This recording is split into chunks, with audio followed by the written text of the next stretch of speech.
Primeira questão. Uma companhia de telefones celulares oferece a seus clientes duas opções de planos. Na primeira opção, cobra R$ 38,00 pela assinatura mensal e mais 60 centavos por minuto de conversação. Na segunda, não há taxa de assinatura, mas um minuto de conversação custa R$ 1,10.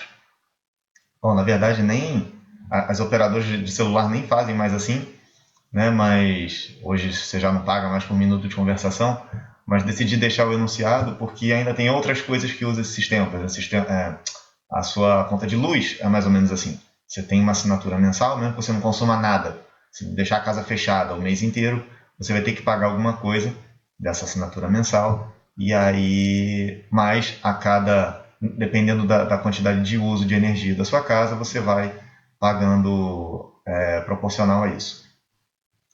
Então, beleza. Então é mais ou menos esse esquema que então decidi preservar. Vamos lá. Item A. Qual a opção mais vantajosa para 1 hora de conversação mensal?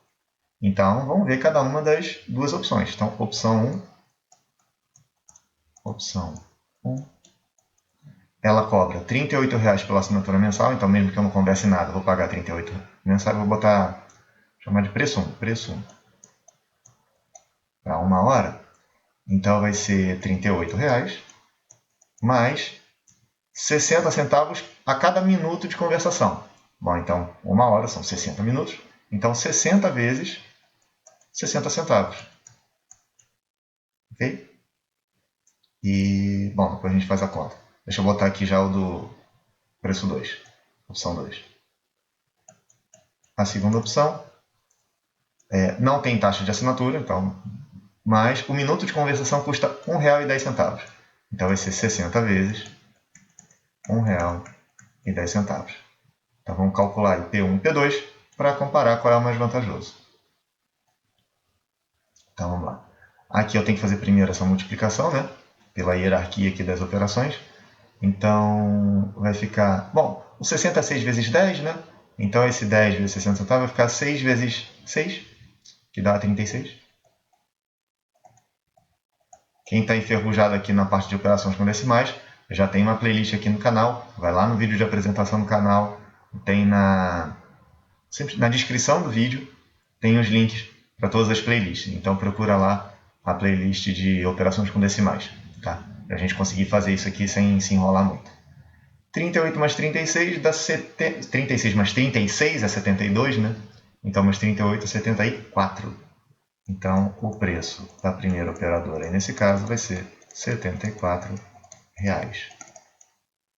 E o preço da segunda operadora, também 60 é 6 vezes 10. Então esse vezes 10 vou juntar com aqui, vai ficar 6 vezes 11, que dá R$ 66. Tá? Então, mesmo a segunda operadora cobrando um minuto de conversação mais caro do que a primeira, quase o dobro, na verdade, né?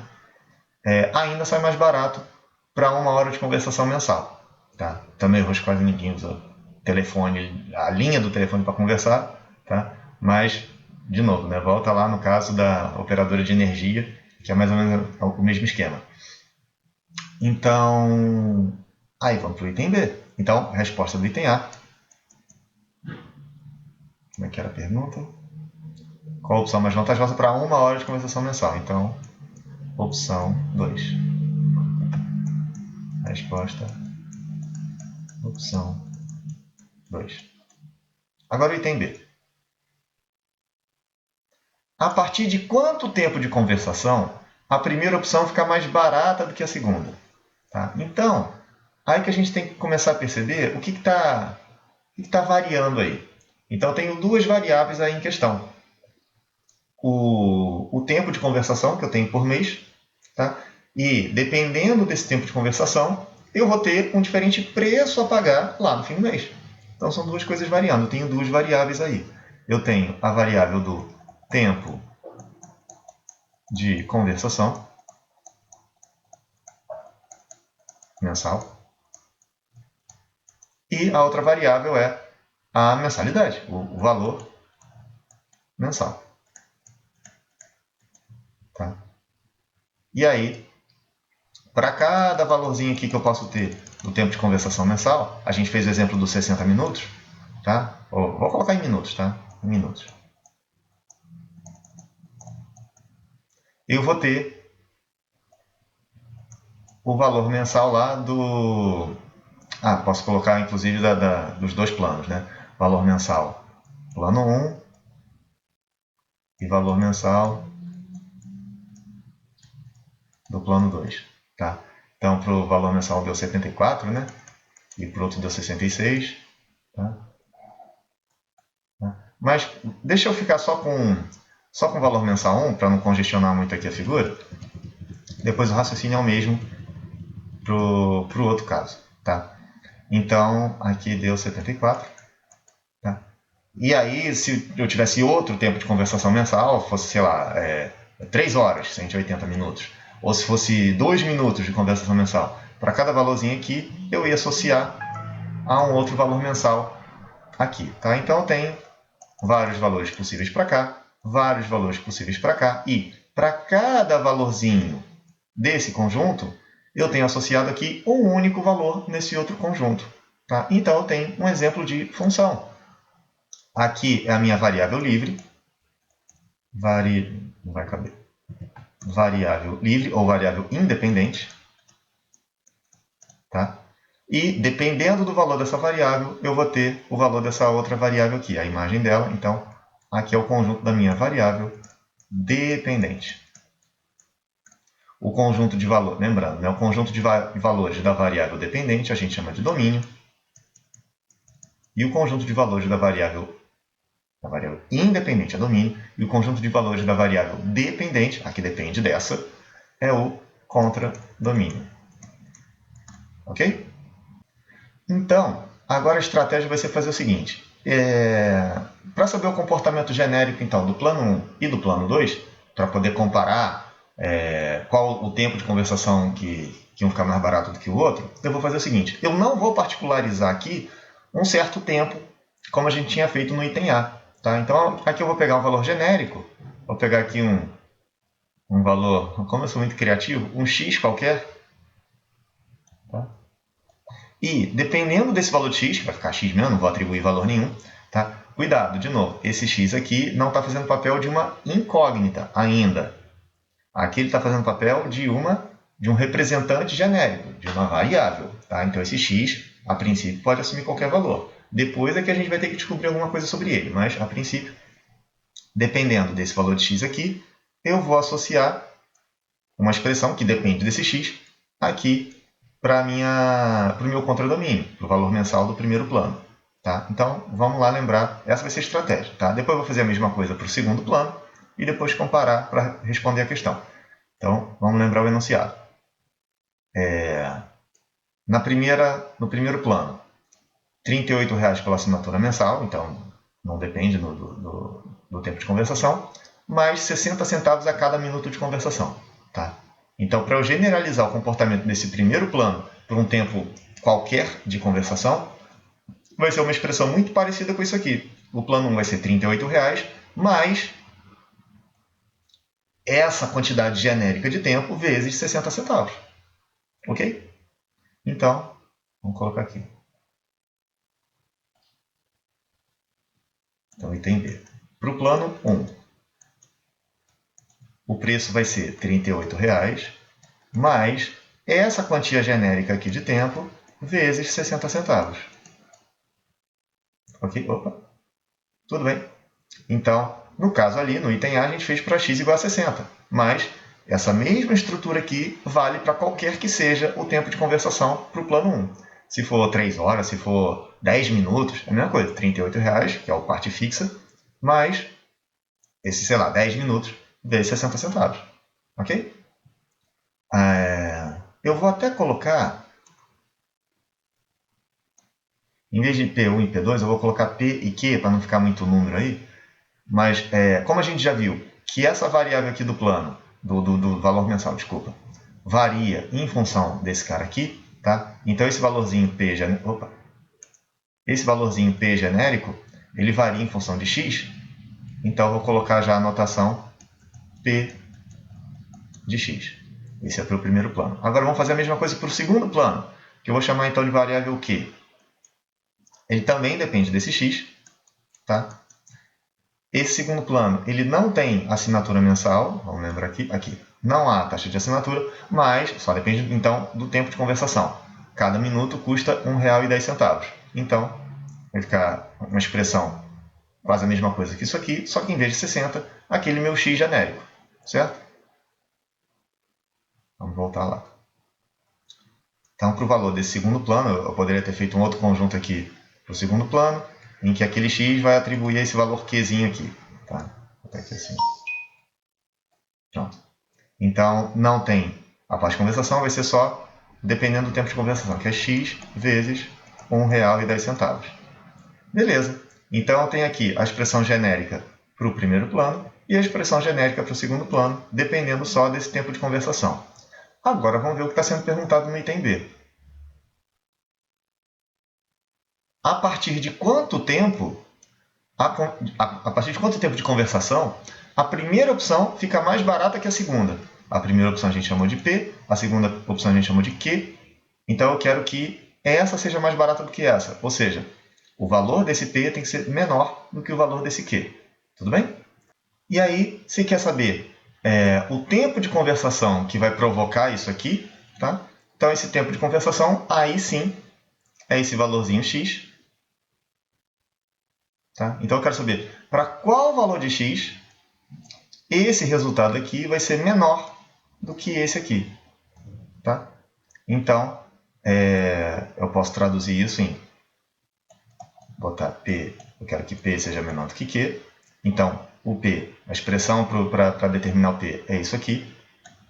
38 mais x vezes 0,60. Tem que ser menor. Isso aqui tudo é o P. Agora o Q? A expressão do Q eu vou trocar por x vezes R$ 1,10. Pronto, ganhei uma inequaçãozinha aí para resolver. Tá? Então, agora sim, esse x, para que atenda a essa inequação, já não pode ser mais qualquer coisa. Tá? A gente viu lá que para o x igual a 60, isso não acontece. Esse aqui continua sendo mais caro do que o outro.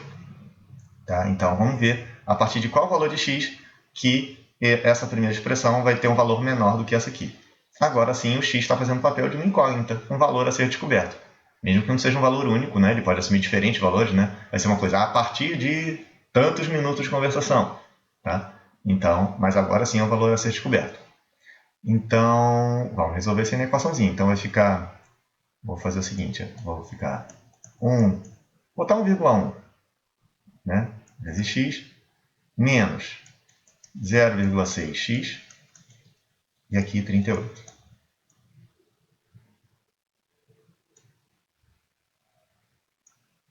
1,1 menos 0,6 vai ficar 0,5, né? Então, vou inverter aqui o lado da inequação, tá? Vai ficar 0,5x. Aí, cuidado, né? Tava a boca maior para esse lado aqui, então vai ter que inverter o sinal da inequação. Maior que 38. Meio é a mesma coisa, só para facilitar a vida, meio é a mesma coisa que 1 sobre 2, né? Então, para resolver isso aqui, vou multiplicar tudo por 2. Vai ficar isso aqui vezes 2, vai dar x. Maior que isso aqui vezes 2, 79. Certo? Tá. Lembrando que o x está em minutos. Tá? Eu coloquei ali, no enunciado fala por minuto de conversação. Então, tá? Então a resposta, quando x for maior, a partir... Né, quando x for maior do que 79 minutos, ou seja, a partir de 80 minutos, o que quiser colocar assim, a partir de 80 minutos, acho que cabe aqui. Aí o preço da primeira operadora vai ser mais barato. Ok? Bom, vamos aproveitar essas expressões que a gente usou para resolver aqui esse item B. Vou até destacar aqui e colar separado.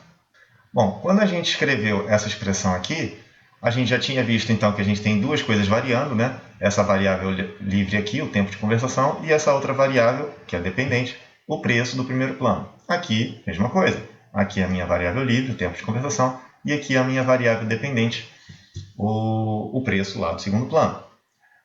E a gente viu que é um tipo de função, e aqui a gente tem a expressão, a lei de formação de cada uma dessas funções.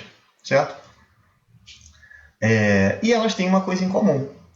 Ambas, tanto essa função, tanto essa lei de formação quanto essa lei de formação, elas são escritas, elas têm a estrutura de um polinômio de primeiro grau, certo? Vamos lembrar que é um polinômio de primeiro grau. É qualquer coisa da forma tralalá vezes x mais tralalá, tá? Bom, como é primeiro grau, então só precisa de dois termos, né? O termo de maior grau é o termo de grau 1, tá? Então só vai precisar, seria vezes x, aqui seria um vezes x0, mas x elevado a zero, que é 1, então posso suprimir isso aqui. Então seria qualquer coisa dessa forma aqui, tipo, sei lá, 5x mais 3. Tá? Isso é um exemplo de polinômio de grau 1. Okay? E aí, esses dois caras têm essa estrutura. Tá? No caso aqui, essa primeira expressão, essa primeira lei de formação, esse primeiro cara aqui, o que está multiplicando x, é o 0,60, ou 0,6, e aqui é o 38. Esse cara também tem essa estrutura. É tralalá vezes x mais tralalá. Também é um polinômio de primeiro grau. Aqui tem uma ligeira sutileza, mas que não invalida nada do que eu estou falando. O cara que está multiplicando x é 1,1. E esse outro cara aqui, não tem, então não é. Tem, é 0. Tá? Não tem problema nenhum falar que é 0. Não invalida essa estrutura.